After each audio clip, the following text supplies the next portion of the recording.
Question paper जैसे ही देखेंगे तीन तरीके के स्टूडेंट्स होंगे। सबसे पहले एक क्या होगा, ओवर कॉन्फिडेंस में जाएगा, ठीक है, जो सभी प्रकार को जानते रहता है ना, सभी क्वेश्चंस को, ये तो पता है, ये पता है, ये पता है, ये सब क्वेश्चन को पता है, टाइमिंग मैनेजमेंट बिगड़ेगा, नहीं ऐसा नहीं, बिल्कुल नहीं। दूसरा कैटेगरी क्या होता है, lack of confidence, lack of confidence. ऐसे स्टूडेंट्स होते हैं जो क्वेश्चन बिल्कुल नहीं जान रहे हैं और फिर क्या डिप्रेशन हो गया, माइंड में डर हो गया। और तीसरी कैटेगरीज जो होते हैं जो बैलेंस बना करके चलते हैं। समझ में आया? यही बना करके चलना है आपको। पांचवी सबसे बड़ी चीज़ मैंने जो आपको बताया, ऑल क्वेश्चन, कसम खाकर जाइए कि ये सभी क्वेश्चंस को आपको अटेम्प्ट करना ही है। और सबसे पहली बात, सबसे इंपॉर्टेंट वाली बात, ये नंबर्स का भीख मांगना, दूसरों से देख कर लिखना, आंसर शीट का ताक झाक करना, कुछ नकल ले जाना, चीट ले जाना, इन सभी अवांछनीय क्रिएटिविटी से आप दूर रहें तो निश्चित रूप से यदि आपका मार्क्स कम आते हैं फिर भी आप दूसरों से बेहतर हैं। ये आपके लाइफ में एक अहम रोल अदा करने वाला है। इस एग्जाम को आप किस तरीके से ले रहे हैं, इसका इम्पैक्ट आपके लाइफ पे पड़ने वाला है, आने वाले जीवन पे पड़ने वाला है। किसी भी सोर्स से आपको एग्जाम हॉल में एक नंबर भी देखने का मौका मिलता है तो आपके अंदर एक ऐसा एटीट्यूड होना चाहिए कि मैं इस आंसर शीट में वही लिखूंगा जो मुझ में है। इस सब्जेक्ट में जो मार्क्स मिलने वाला है वो मेरा खुद का 100% है, ये मेरी मार्क्स हैं, किसी का भीख में मांगा हुआ या किसी का दया करके दिया हुआ मार्क्स नहीं है।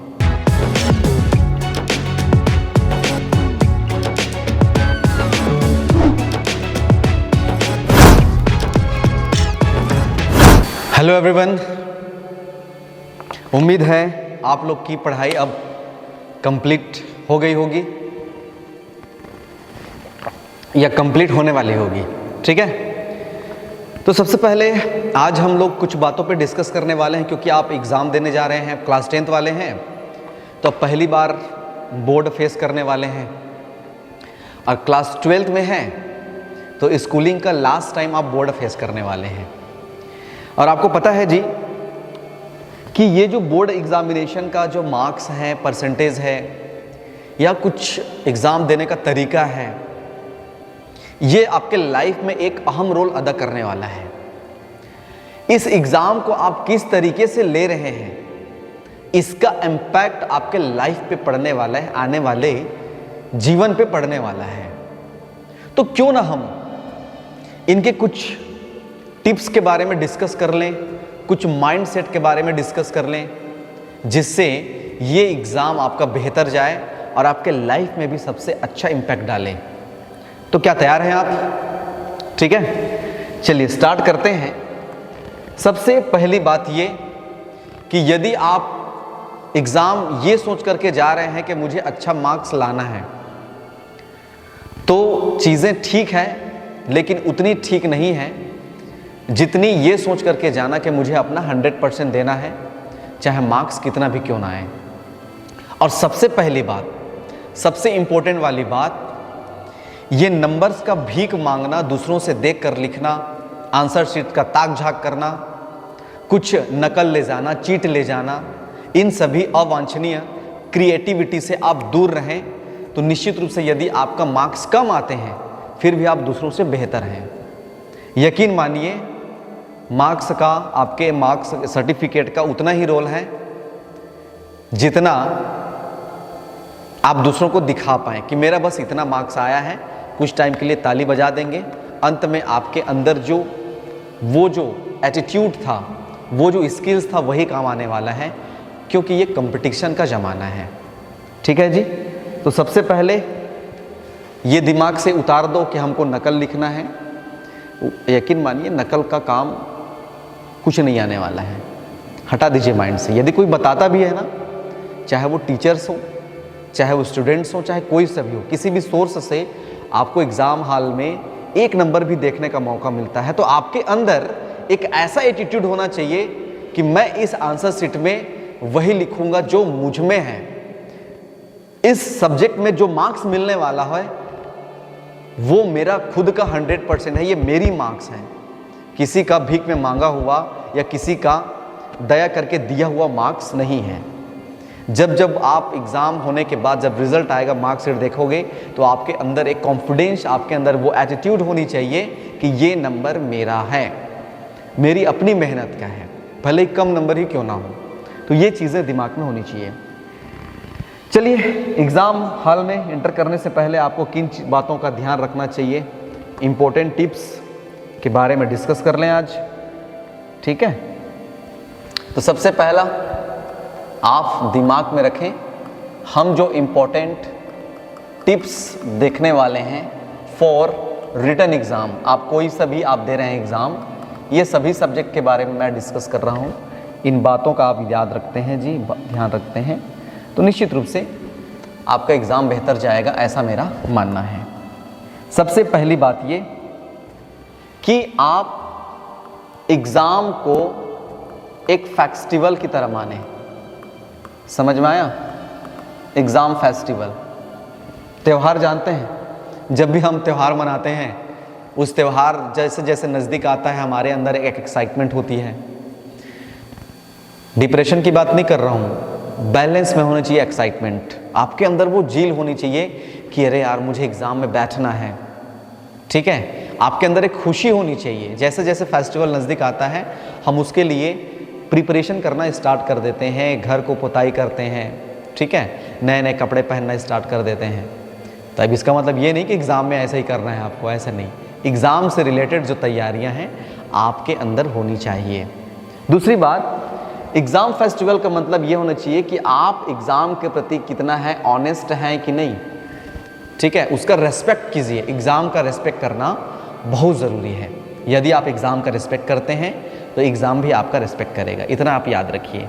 एग्ज़ाम को आप इस तरीके से लीजिए कि ये मेरी लाइफ का एक अहम पल है जो 3 घंटे मिलने वाला है।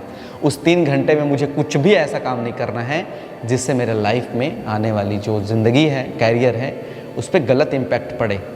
आप गर्व के साथ बता पाओ कि मैंने एग्ज़ाम ईमानदारी से दी है, मैंने अपना खुद को अपना 100% दिया, बैलेंस में रख कर चलना है। ठीक है, तो क्या आप इसके लिए तैयार हैं एग्ज़ाम फेस्टिवल के लिए? तो ये दिमाग में रखिए कि एग्ज़ाम एक त्यौहार की तरह है, ये दिमाग में बिठा लो। दूसरी बात, एक माइंड सेट होना चाहिए। क्या माइंड सेट? एग्ज़ाम को आपको फेस्टिवल की तरह मान लिए, उसके बाद आप जा रहे हैं, चलिए आपको एडमिट कार्ड मिल गया। एडमिट कार्ड मिलने के बाद आप ये सोचिए कि एग्ज़ाम हॉल में स्टार्ट करने से पहले क्या क्या होता है। आप क्या करते हैं पता है?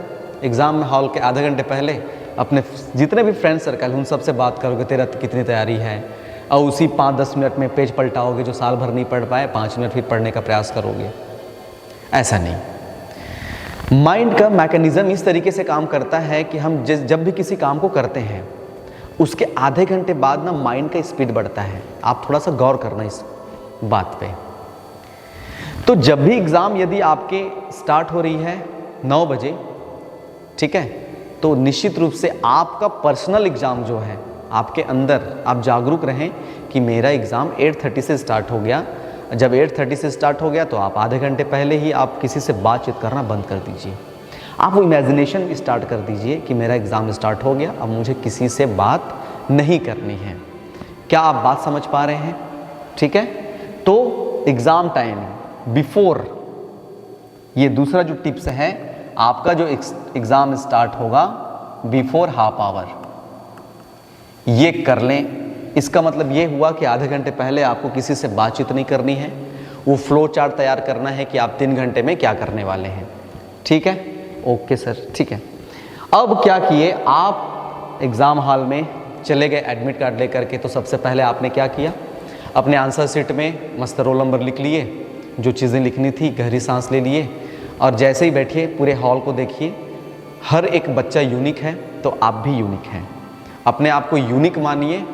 आपका 33% जो आएगा दूसरे के 33% से कुछ ज़्यादा यूनिक होगा ही। दोनों का 33% में सिमिलरिटीज़ नहीं है। वो किस तरीके से लाया है, आपने किस तरीके से लाया, वो 60% लाया, तो ये सब दिमाग से हटा दीजिए। आप यूनिक हैं और आप एग्ज़ाम को रेस्पेक्ट कर रहे हैं, ऑनेस्टली एग्ज़ाम दे रहे हैं। तो तीसरी बात, जैसे ही क्वेश्चन पेपर मिला, आप क्वेश्चंस की जो कैटेगरीज़ हैं ठीक है जी। क्वेश्चंस की जो कैटेगरी है, क्वेश्चन की आप कैटेगरी डिसाइड करने वाले हैं।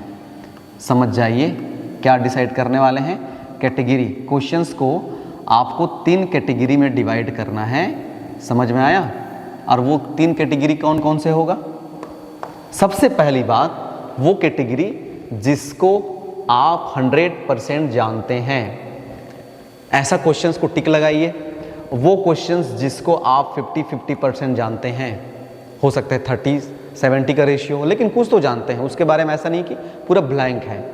तीसरा बात ये कि कुछ क्वेश्चंस ऐसे मिलने वाले हैं कि आप 0%, यानी कि क्वेश्चंस को जान ही नहीं रहे हैं। जिस क्वेश्चन की प्रोबेबिलिटी ज़्यादा होगी, मार्क्स की रेशियो उस तरीके से आने वाला होगा आपका।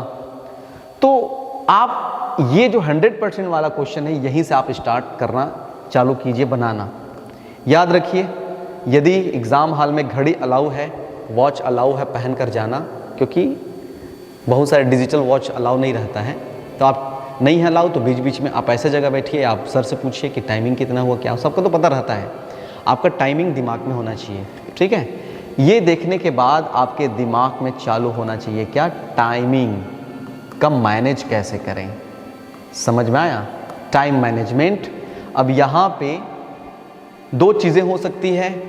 यदि आप टैलेंटेड हैं तो इसकी संख्या ज़्यादा होगी, वो क्वेश्चंस आप ज़्यादा जान रहे होंगे, जिसको आप 100% जानते हैं, वो क्वेश्चंस की प्रोबेबिलिटी ज़्यादा होगी। तो आपके अंदर आप सजग रहिए कि आप ओवर कॉन्फिडेंस हो सकते हैं, और उस चक्कर में आप उस क्वेश्चन को ज़्यादा टाइम दे रहे हैं जिसको ज़्यादा टाइम देने की ज़रूरत ही नहीं है, क्योंकि आप उस क्वेश्चन को इसलिए सॉल्व कर रहे हैं क्योंकि उसको आप अच्छे से जान रहे हैं, जबकि मिलना 2 नंबर ही है, और बना रहे हैं 4 नंबर के लायक। तो कुछ होने वाला है क्या? नहीं ना, नहीं होने वाला है। विद्वता प्रदर्शन का मंच तो है नहीं कि आपको बोनस अंक मिलने वाला है, आपने अच्छा लिखा, ऐसा नहीं। जिस नंबर में जितना मार्क्स हैं, उसकी वर्ड लिमिट को उतना ही करते हुए आप उसमें समय दीजिए।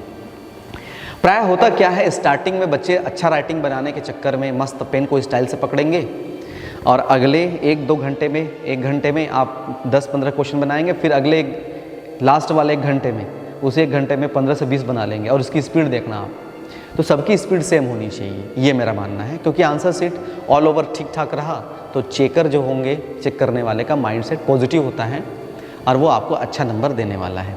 ठीक है, क्या आप मेरी बात समझ पा रहे हैं? ये चीज़ें ठीक।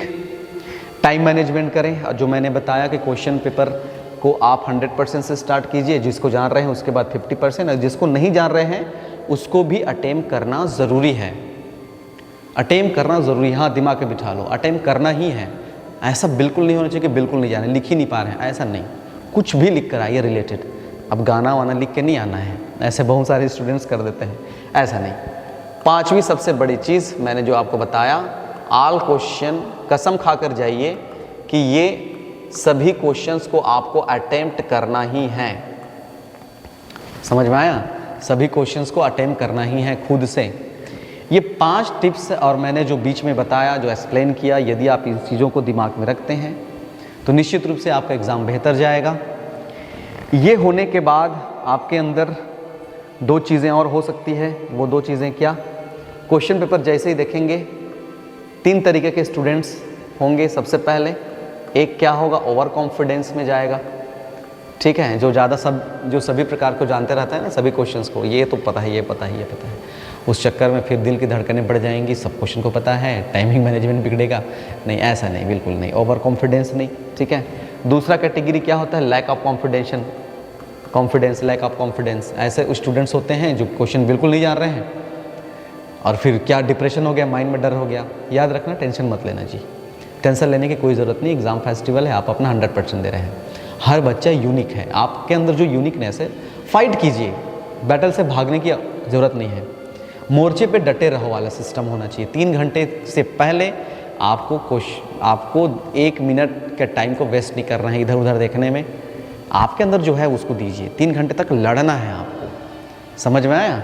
और तीसरी कैटेगरीज जो होते हैं, जो बैलेंस बना करके चलते हैं, समझ में आया?